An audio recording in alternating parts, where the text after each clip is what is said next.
John 10:10. Jesus says, I came so that everyone would have life and have it in its fullest. Kung kilala lang ng mga tao ang Panginoong Jesus, kung batid lang nila ang tunay niyang katuruan, walang iiwas, walang matatakot lumapit, at walang tatanggi. Ang kanyang kagustuhan para sa lahat magkaroon ng buhay na punong-puno, nag-uumapaw sa kahulugan at sa kasiyahan.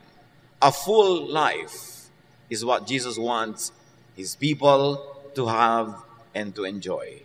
Dear Lord, we thank you that you want us to have a full life.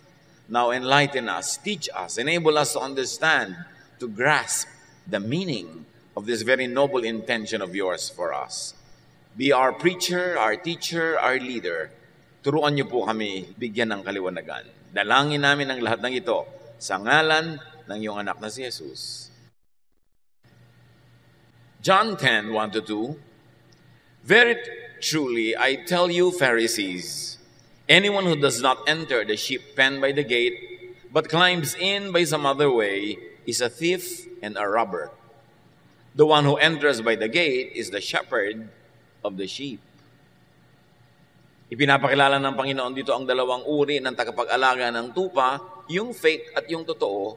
At yung fake daw, umaakyat lang sa bakod, sa likod dumaraan, ang totoo sa harapan ng bakod dumaraan. Care for sheep here is symbolized by the sheep pen. And it's important to understand the concept of the sheep pen during the times of Jesus. Nung panahon po ng Panginoon at nung mga panahon before and even after, ang mga tupa ay naalagaan, dinadala sila sa mga wilderness para kumain ng damo doon, para uminom ng tubig. Pero sa gabi, nasa panganib ang mga tupang ito. The sheep are in danger at night because wild animals would want to attack them. So there are sheep pens in the wilderness para mga hotel na mga hayop. Ito ay nababakuran, pagkatapos may isa lamang na pasukan at isinasara yun. Sa gitna ay may malaking apoy, malaking siga para lumayo at huwag lumapit ang mga mababangis na hayop. At doon nagkakaroon ng dayaan. Kung minsan mayroong mga fake na mga tagapag-alaga, pagka natutulog na yung mga ibang tunay na nag-aalaga, dinadala nila yung mga tupa palabas, ninanakaw nila para makain ng mga mababangis na hayop o kaya maibenta nila sa palengke, makatay, mapasama. This was the sheep pen that Jesus was talking about. An enclosure in the wilderness with one gate manned by a gatekeeper. Now there are many thieves and robbers. There are many fake shepherds.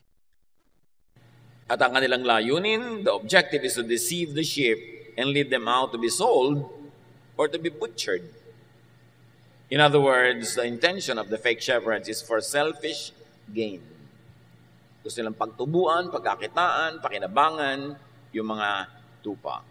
So there are two types of shepherds, as Jesus teaches us. The fake shepherd, the thief and the robber. He does not enter by the gate. He enters over the fence and is not received by the gatekeeper. And then there's the true shepherd, the one who enters by the gate. At malinaw na ipinapakita dito ni Jesus na siya ang tunay na tagapag-alaga ng mga tupa, hindi yung mga huwad, hindi yung mga fake. John 10:3-5. The gatekeeper opens the gate for him, and the sheep listen to his voice. He calls his own sheep by name and leads them out. When he has brought out all his own, he goes on ahead of them, and his sheep follow him because they know his voice. But they will never follow a stranger. In fact, they will run away from him because they do not recognize a stranger's voice. So the true shepherd is recognized, listened to, and followed by his true sheep. The true sheep know and recognize, and they follow the true shepherd. The true sheep also knows a stranger's voice, and they run away from and do not follow false shepherds. So kung merong totoong tagapag-alaga ng tupa, meron din mga totoong tupa siya. At yung totoong tupang kanya, kilala ang boses niya at hindi susunod sa iba. Hindi lamang may tupa na nadadaya, merong tupang tunay na anak at alaga ng tunay na tagapag-alaga at sila'y hindi susunod sa iba. Immediately, we recognize that there are really true believers in Jesus, and the true believers in Jesus will not be deceived by the voice of false shepherds. They will have the discernment, the spirituality, the intellect, the understanding to recognize false teaching and false shepherds. Meron silang niloloob, meron silang iniisip na hindi kayang dayain ng mga magagaling magsalita, ng mga magagaling magturo, dahil sa loob-loob lang nila, nadadama nila kung ano ang dapat nilang sundan at ang hindi. So the true sheep follow the true shepherd, and the true shepherd and the true sheep can be known. Kaya magtataka ka, bakit naman sobrang-sobrang ang linaw-linaw naman, ang dadaya na yung isang katuruan, may sumusunod pa. Hindi sila yung true sheep. Nakikinig sila sa mga kabalbalan ng mga false shepherds. John 10:6, Jesus used this figure of speech, but the Pharisees did not understand what he was telling them. Tulad ng madalas gawin ni Jesus, siya ay nagsalita sa talinghaga, kausap niya yung mga pariseo, yung mga religious leaders, pero gaya ng dati, hindi naman siya talaga naintindihan. Hindi siya inintindi ng mga kausap niya. So the language and the story was symbolic, but it was not understood, it was not appreciated. John 10:7-9, therefore Jesus said again, very truly I tell you, I am the gate for the sheep. All who have come before me are thieves and robbers, but the sheep have not listened to them. I am the gate. Whoever enters through me will be saved. They will come in and go out and find pasture. Dahil hindi siya naintindihan sa una, inulit ni Jesus ang katuruan at mas nilinaw. Sabi niya, ang totoo, hindi naman mga gate ng mga alagaan at bahay ng hayop ang pinag-uusapan. Ako ang pinag-uusapan. Ako ang tunay na pintuan. Sa akin dadaan para magkaroon ng tunay na buhay. Buhay sa kabilang ibayo at buhay dito sa mundong ito.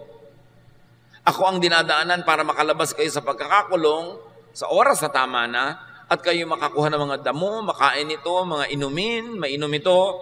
Kayo ang dadaan sa akin, labas-masok kayo. Pupunta kayo sa labas para kumain, para uminom, papasok kayo sa loob para ma-protect sa mga mababangis na hayop na gusto kayong wasakin. Ako ang pintuan na yun. Lahat ng nauna sa akin ay mga magnanakaw. Sinabi yun ni Jesus.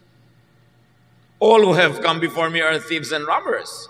So this is in direct reference to all the teachers and prophets and everybody who misled the people of God, who misled Israel, who misled the people of the world. Sinasabi ni Jesus, ang lahat ng nauna sa aking nangaral, nagturo, hindi sila totoo. Hindi nila kayo binigyan ng kaligtasan, hindi nila kayo binigyan ng kalayaan, hindi nila kayo binigyan ng kasiyahan. Fake sila.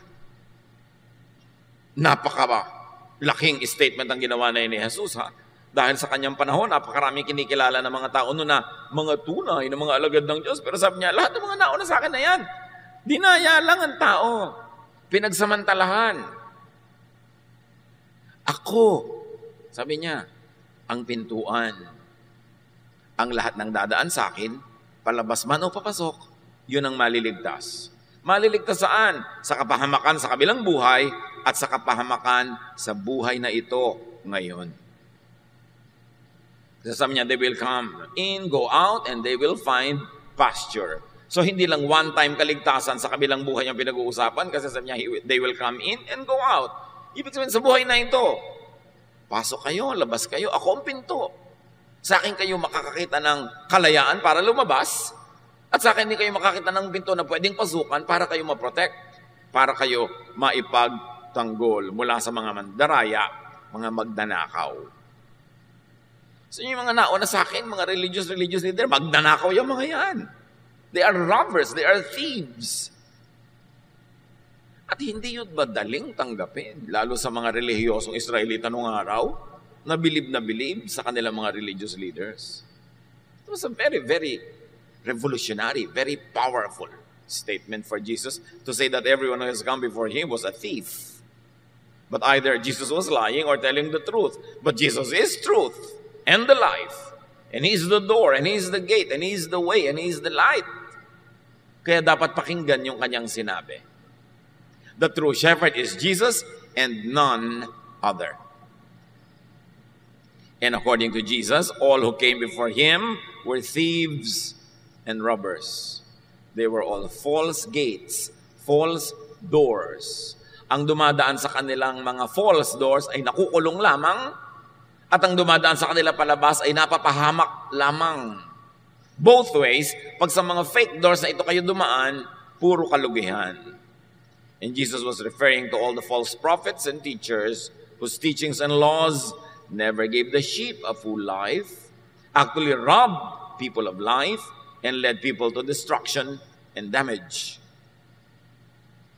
Tinutukoy niya mga religious leaders sa mga nauna sa kanya na kahit na sobrang relihiyon ang ginawa ng mga tao, kulang at kulang pa rin ang buhay nila, hindi pa rin sila nasiyahan. In fact, nanakawan sila ng tunay na buhay sa dami ng bawal, sa dami ng hindi pwedeng gawin, sa dami ng mga hinihingi sa kanila, sa dami ng mga batas, sa dami ng paggapos, paghusga. Ang totoo, hindi tuloy nila na-enjoy ang buhay. Napahamak sila sa pakikinig sa mga religious teachers na yon. According to Jesus, they robbed people of life or the fullness of life. They robbed people of salvation from spiritual and emotional hardship, from sin and guilt. Sa katunayan, ang mga false teachers and false prophets ay madaling makilala. Habang sumusunod ka sa kanila, sumisikip ang iyong hininga. Natatali, nakukulong ka. Dumadami ng dumadami ang pasanin mo sa buhay, nahuhututan ka ng todo-todo, pagkatapos nahuhusgahan ka ng todo-todo, at ang epekto ng pagsunod at pakikinig mo sa mga false teachers na ito, lagi kang guilty, lagi kang takot, lagi kang nauusig. Yun ang pamantayan kung ang sinusunod mo ay false teacher. You never have the fullness of life. You never have the promise of Jesus. You never have the will of God happening in your life. At ang dami-daming ganitong teacher sa Israel noon at kahit sa buong mundo ngayon. Ano ang pamantayan? Hindi yung galing magsalita. Hindi yung verses na sinasabi. Ano ang talab sa'yo ng katuruan? Ano ang epekto sa'yo? Ikaw ba ay lalong sumusungit? Lalo ka bang nagiging judgmental sa iba at sa sarili? Kumukonti ba ng kumukonti ang pwede mong gawin at dumadami ng dumadami ang mga bawal? Padami ba ng padami ang hinuhutot sa'yo? Wala nang natira sa'yo? Lagi ka bang napapagalitan, inuusig, at pagkatapos mamamatay ka na lang at lahat, hindi ka pa sure kung talaga pupunta ka sa Diyos? Yun ang effect ng pagsunod sa false shepherds. Ang dami nun. Ezekiel 13:8-9. I'm going to punish those lying prophets for deceiving the people of Israel with false messages. I will turn against them and no longer let them belong to my people. Nakita niyo ang tinutukoy ng Panginoon, ng Diyos? Mga sinungaling, mga bulaang propeta na walang ginagawa kundi dayain ang mga Israelita na sobrang relihiyoso, lugi tuloy. Ng pagiging relihiyoso nila, puro bawal, puro judgment, puro guilt. Mahirap yatang dalhin yung guilt kung lagi ka inuusig. Pero yun ang effect ng ministry ng mga false prophets.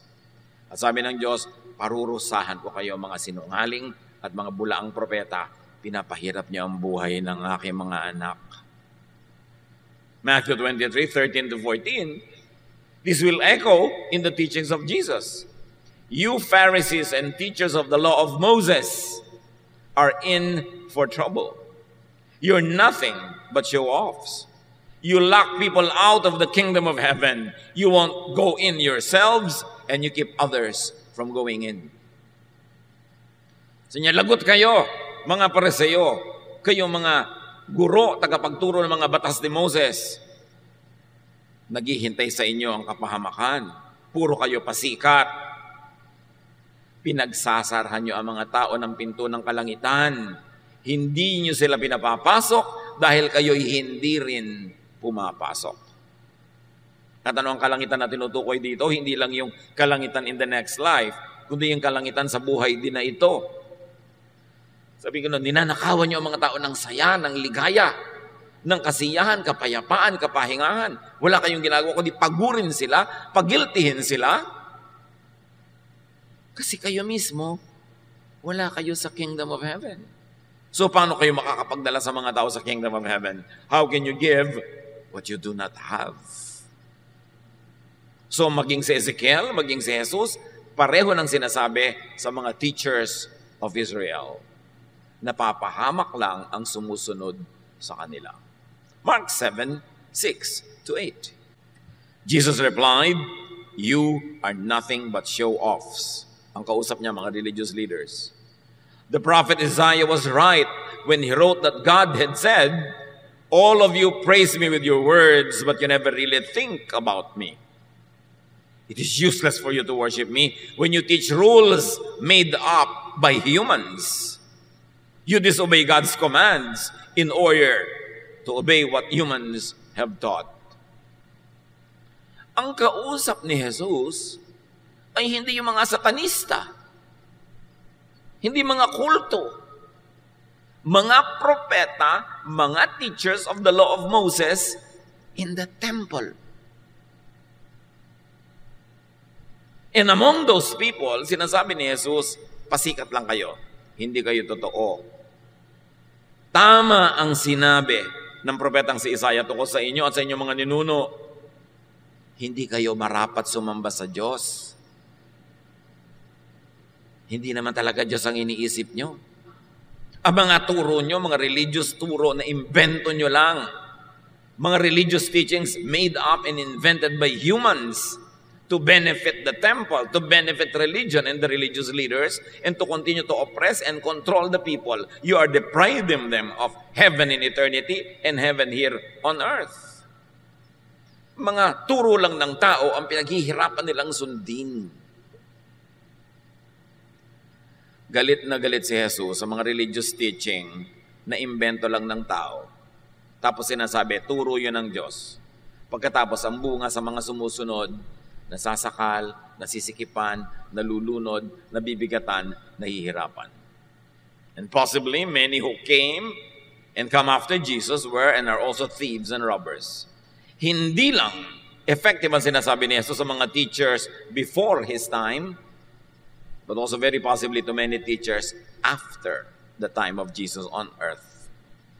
In other words, may mga fake shepherds noon at ngayon. At sa buong kasaysayan ng relihiyon. Kaya ang sabi sa Matthew 7:15 ng Panginoon, "Watch out for false prophets. They dress up like sheep, but inside are wolves who have come to attack you." Mag-ingat kayo sa mga bulaang mga guro na nagbabait-baitan, nagbubuti-butihan, pero ang totoo ay sila yung mga mababangis na hayop na naghihintay lang ng pagkakataon para kayo salakayin at sirain. Hindi lang yun noon, hanggang ngayon.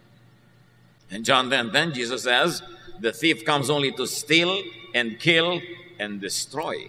I have come that they may have life and have it to the full." So the effect of the false prophet in believers is that they are stolen from, they are killed and destroyed. Ang buhay nila nawawala ng kulay, ng saya, ng sigla. Pero sabi ni Jesus, alam nyo ang epekto sa inyo kung ako ang tunay nyo sinusunod? Buong-buo ang buhay nyo. Full color. 3D, 4D pa. Masaya, payapa, tahimik. Yan ang talab ng turo ko, ang tunay na prophet, ang tunay na shepherd, sa mga tunay kong sheep na makikinig. So the fake shepherd is a thief who steals, kills, and destroys life with false and oppressive religiosity.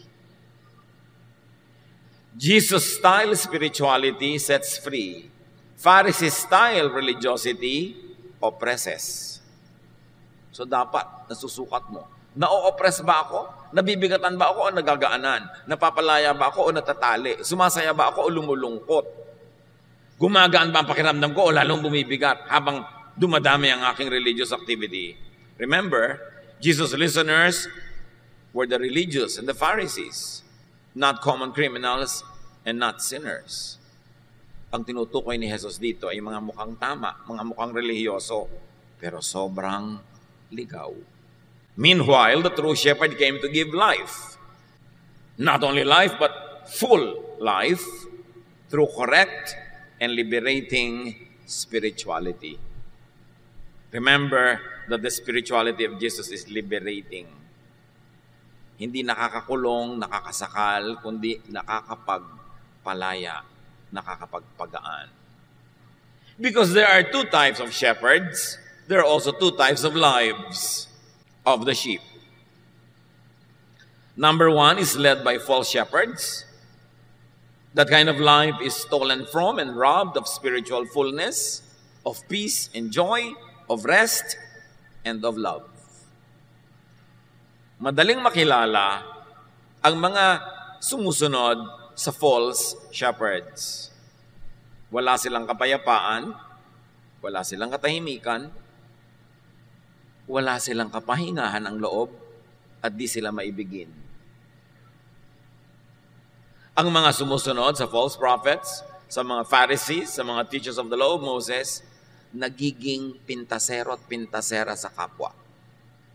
Nagiging mapanghusga. Nagiging magagalitin sa lahat ng merong ibang religious opinion. Nagiging mapagmataas dahil sa kanilang paniniwalang sila ay banal. Nagiging mayabang. Those who follow false shepherds become self-righteous, judgmental, strict and unloving, even cruel to others. These are the types who will throw stones at those people who they think commit sin.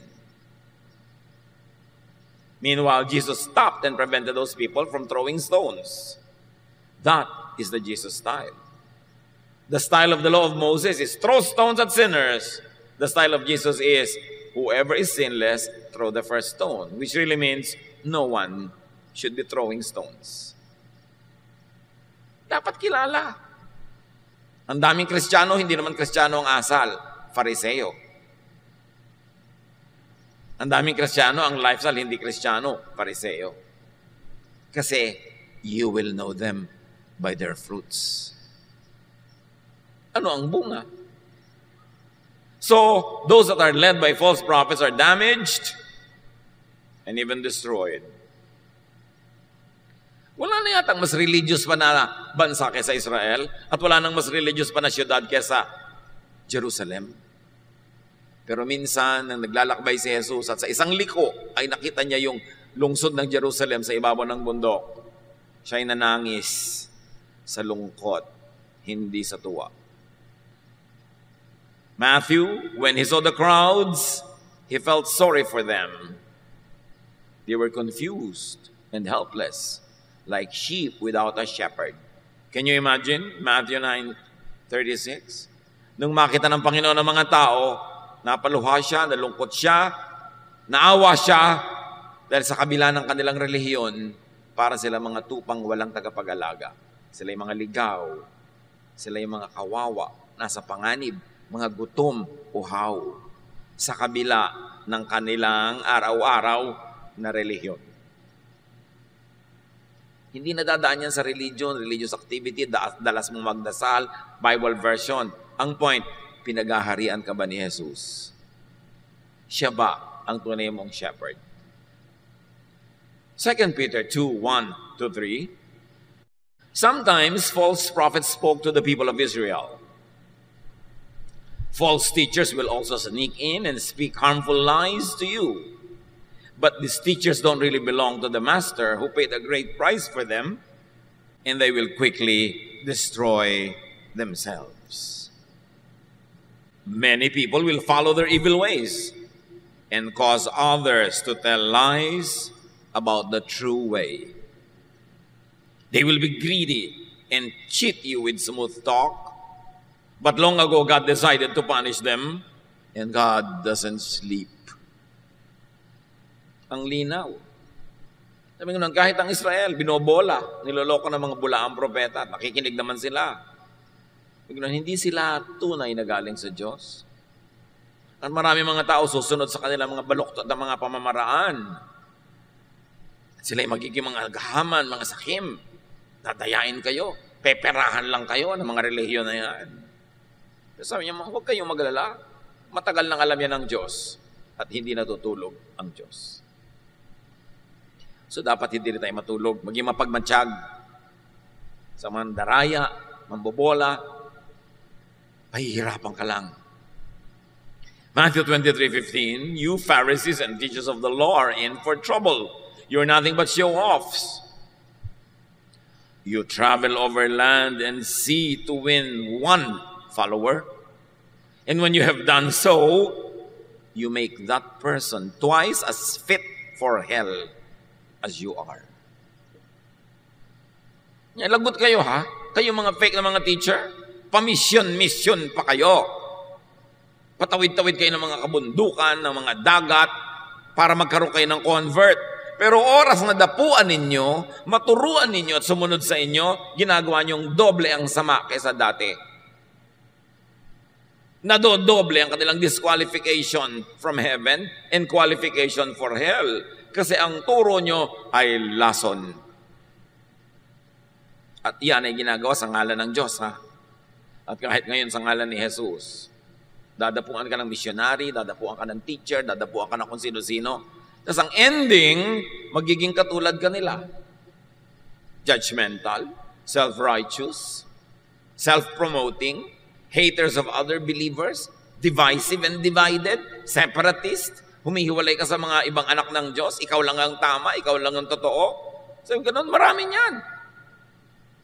Dati nung hindi ka pa sumusunod sa relihiyon, hindi ka pa relihiyoso, friendly ka sa mga kamag-anak mo, friendly ka sa iba, ngayong nagkaroon ka ng religion, hiwalay ka na lang hiwalay, diyan na judge mo na sila, ni ayaw mong makisama sa kanilang mga gawain. Nakakabuti ba yan sa'yo o nakukulong ka? May mga pagsunod na nagiging pahirap, pabigat, nakakasakal. Hindi ito ang galing kay Jesus. Tandaan nyo, ang mga kausap ni Jesus, religious leaders, hindi mga kulto, hindi mga satanista, yung mga religyoso, middle of the road, standard, religious people that people think are the true ones. But you will know them by their fruit. So there are two types of lives, and one is led by Jesus. Saved from damage and destruction, saved from imprisonment and oppression, freed to come in and out, to find pasture, satisfaction, fullness. Yun ang mga anak ng Diyos sa pamamagitan ni Jesus. May laya na hanapin kung ano ang nagbibigay ng kasiyahan, pasture, waters to drink, and they are free to come in and out. Hindi sila controlled. Saved and freed from false shepherds, from religiosity and spirituality that binds and imprisons. Saved from religiosity that robs people of life, of the enjoyment of life, of peace, of rest. Saved from religiosity that burdens people with impossible laws. Kaya ang laging sinasabi ni Jesus, teachers of the laws of Moses. And not only the 10 Commandments, but 613 other misbots, invented human teachings that regulate every aspect of daily life. That it is impossible to obey all of them every day, so that at the end of every day, you feel guilty for being a lawbreaker. Laws that should not have been there in the first place. Ang dami-daming religious laws na hindi naman talaga galing sa Diyos, pero ipinasa ng mga taong yon na sabi ng Diyos. Kung talagang sabi ng Diyos, dapat nagpapalaya, nagpapanginhawa, hindi nang nanakal at nagpapahirap. Be discerning. Ang tinutukoy ni Jesus dito, hindi mga obviously satanic teachings, but what seem to be godly teachings, whose ending, whose result is that people get oppressed. Burdens with impossible laws. Unbearable condemnation and judgment. Religiosity that promotes burning guilt. Spiritual destruction, which is really hell on earth. Kaya kawawa yung mga ibang napapasama sa mga ganung uri ng religiosity. Hirap na hirap araw-araw, guilty. Nawawalan ng kapayapaan, laging natatakot, takot na takot sa end times, takot na takot sa second coming, puro panakot. Dapat kang matuwa. Kung will of God ang end times, kung will of God ang second coming, dapat kang matuwa. Ano nakakatakot doon? Pero tinatakot ka ng mga false prophets, kasi pag takot ka, madali ka makontrol. Galatians 3:10, anyone who tries to please God by obeying the law is under a curse. The scriptures say, everyone who doesn't obey everything in the law is under a curse. Galatians na ang nagsasabi. Sino man daw na magsisikap na bigyan ng kasiyahan ng Diyos sa pamamagitan ng pagsunod sa mga batas ni Moses, ay daig nyo pang isinumpa. Bakit? Hindi nyo naman masusunod lahat.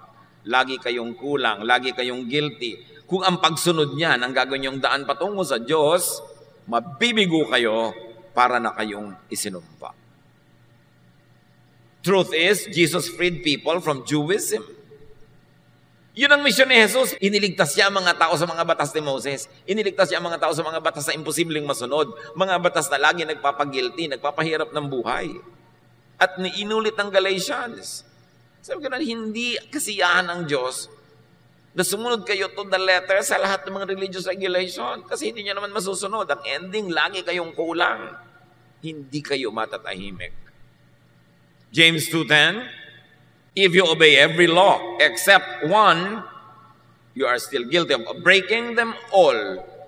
You see, pag sa law ka nakasandal, sa legalism ka nakasandal, sa traditions and teachings of Israel ka nakasandal, sundin mo lahat yan. Kasi isa lang ang di mo sumunod, katumbas ng di mo sinunod lahat. Eh di lagi ka talagang guilty. At yun, na inahalata na ng langit, ipinadala si Jesus para ituwid ang baluktot na katuruan na puro law. Kasi walang maliligtas sa pamamagitan ng batas. Walang matatahimik, walang mapapayapa. Malino ba yung sinasabi ni Jesus? Hindi na kayo under the law. You have been set free from the law by the love of God.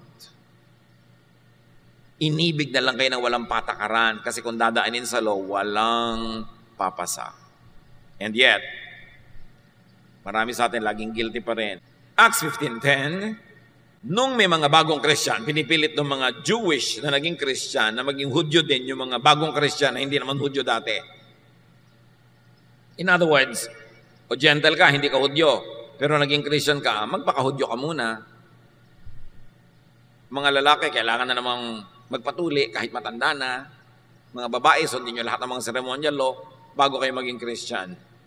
At sabi ng Acts 15:10, now why are you trying to make God angry by placing a heavy burden on these followers? This burden was too heavy for us or our ancestors. Ang linaw. Sabi ng guro, bakit nyo ginagalit ang Diyos?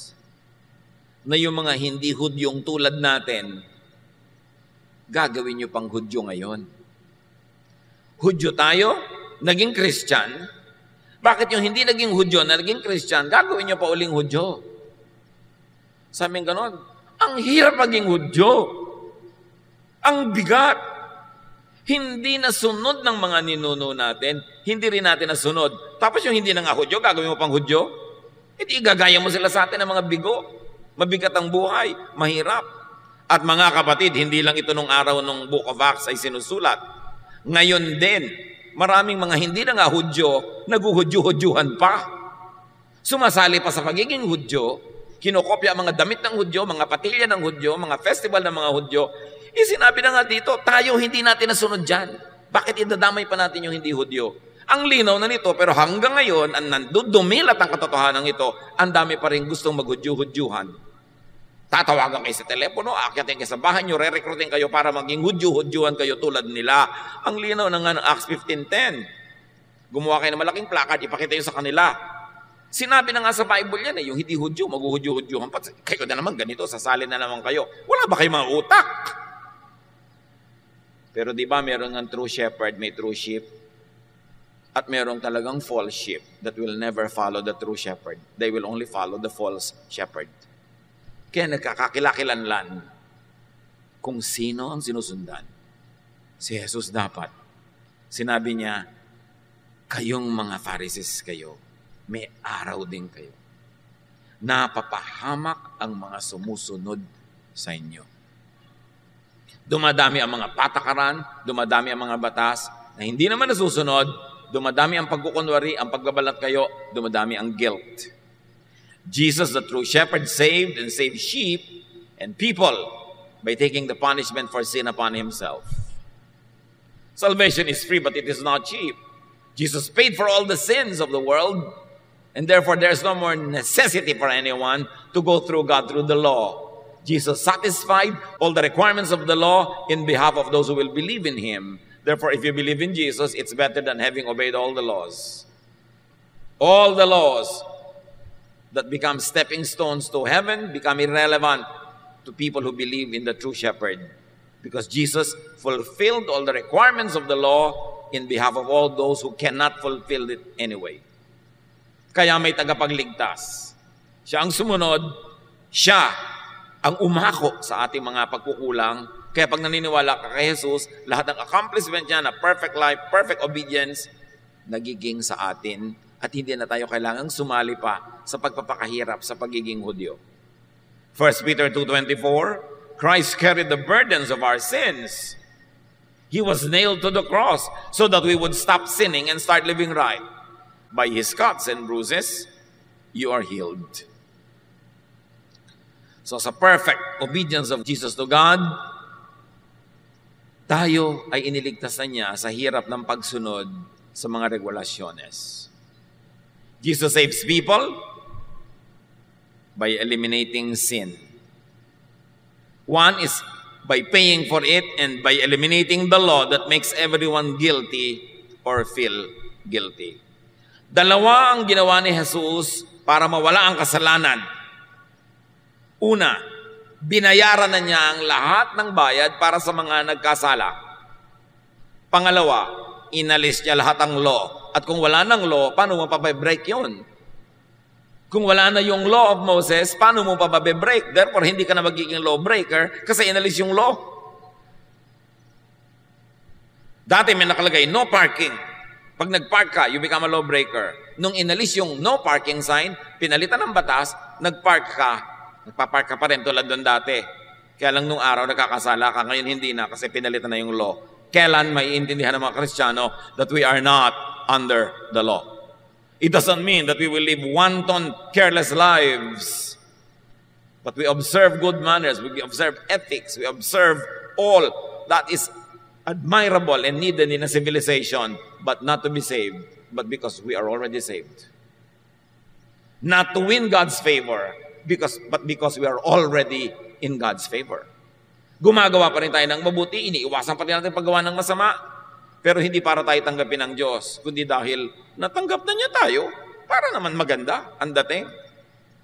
At sa mga panahon na tayo nagkukulang, nadadapa, hindi ka magigilty na naman sobra, hindi ka maghahampas ng sarili mo, magpapakwa ng sarili mo sa krus, kundi tatanggapin mo ang walang bayad na pagpapatawad, restoration ng Diyos through Jesus. That is salvation by grace. Pag naintindihan mo yon, mabubuhay ka in the highest possible ethical level that you can, but in all other areas where you fail, you depend on God's grace, you depend on God's kindness, and you extend that same grace and kindness to others who also fail. That's the only time when there will be peace on earth. Peace in your heart and peace among fellow humans. Yun ang mensahe ni Jesus. Galatians 5:1, Christ has set us free. This means we are really free. Now hold on to your freedom and don't ever become slaves of the law again. Don't be Jewish again. Do not imitate them again. Magiging under ka na naman ng kanilang calendar, ng kanilang festivals, ng kanilang mga rituals. Mababaliwala si Jesus. Dapat dibdibin ng mga Kristiyano kung anong kahulugan nito. Jesus, the true shepherd, save and save sheep and people by replacing all the laws with just one. And that law is the law of love.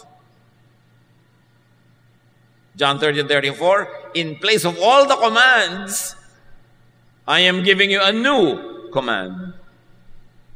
You must love each other just as I have loved you. That is the only command given by God to Jesus believers. Love others as you love yourself.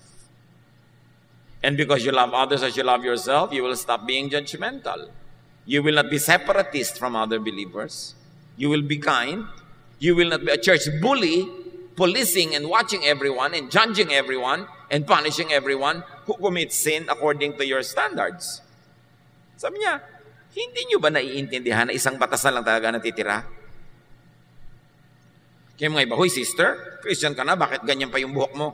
Hoy, isa lang ang law-loving, may law ba against my hair? Hoy sister, bakit may tattoo ka sa leeg? Bakit? May law ba dyan? Hindi ba isa lang ang law against love? Bakit ka kumakain ng dinugan? Bakit ganyan ang suot mo? Bakit nagtatrabaho kapag Sabado? Bakit ganito? Bakit ganon? Bakit ang baptismo hindi turok? Dapat turok? Bakit lubog? Bakit ganito? Bakit? Ilan pa ba talaga ang law ang natitira? Nagkakaliwanagan ba tayo na isa na lang yan? Church, what is that law? It's a law of? Yun. Dibdibin nyo yun. Hindi yung higpigit natin sa isa't isa, bantayan ng bantayan, chismisan ng chismisan. Loving ba na magchismis? Loving ba na bulat-latin mo yung buhay ng may buhay para hanapan mo siya ng kasalanan na mailalagay mo sa bulletin board? Yan yung ginawa ng mga tao doon sa babaeng who were caught committing sin in the privacy of her house. Kinaladkad sa plaza para batuhin. Yun ang inalis na ni Jesus. Huwag kayong magbabatuhan. Hindi yan para kay Jesus. Pang-Pharisee yan. Samantalang hindi naman natin kinukonsinte at itinutulak ang isa't isa na gumawa ng kung ano-ano mga kabalbalan sa buhay. Pero sakaling nangyayari sa kanilang buhay, you extend the hand of love, the hand of forgiveness, the hand of support, the hand of restoration, not the hand of judgment, not the hand of destruction. It is not the hand of Jesus. Dapat nating laging kilalanin, kanino ba talaga ako sumusunod, sa Pharisee o kay Jesus? And that law of love, which means unconditional forgiveness and acceptance, is applied by God to all believers, to all the true sheep, through Jesus. It is now our compulsion to extend that same law of love to others. John 3:16-18, God loved the people of this world so much that He gave His only Son, so that everyone who has faith in Him will have eternal life and never really die. God did not send His Son into the world to condemn its people. He sent Him to save them. No one who has faith in God's Son will be condemned.